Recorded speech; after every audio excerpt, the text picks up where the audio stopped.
we're a whole farm. And when I mean whole farm, I mean, we have the animals, the fruit trees, the grass for the animals, the vegetable production. We use, holistic practice where everything is reused the best way possible. You're getting your product without all the chemicals and with all the best way we know how to grow, and it's with using nature and caring about the soil and having the soil help us give you a really good product.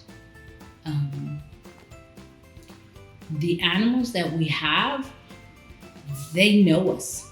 They are not scared of us. We can call them and they come. Yes, we are producing the animals for consumption, but they live a fabulous life before. It's a humane way.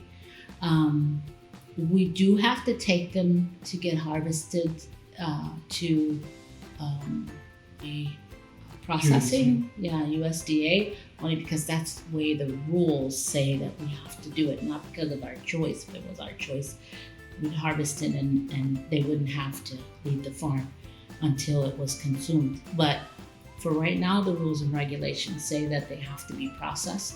So that's the only stress that these animals go through, is from the time that we take them here to the processing plant.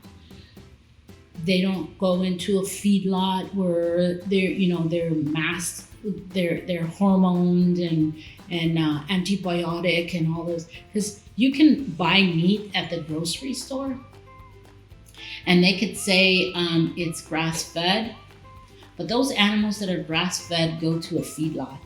And when they go to the feedlot, they put antibiotics, hormones, they put all kinds of things in there. And yeah, they're grass-fed, but they're also everything else too. When you buy it from the local farmer, it's grass-fed, grass-finished. And it's born, raised, and harvested from that farmer, which is gonna be us.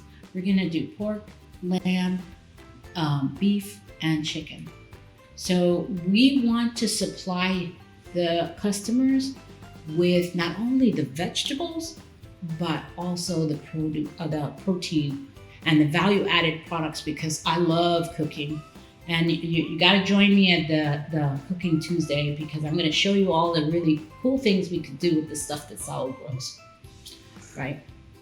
And then you can follow us on Wednesday and learn how to grow those cool things that Saul grows, if you want to try it at home.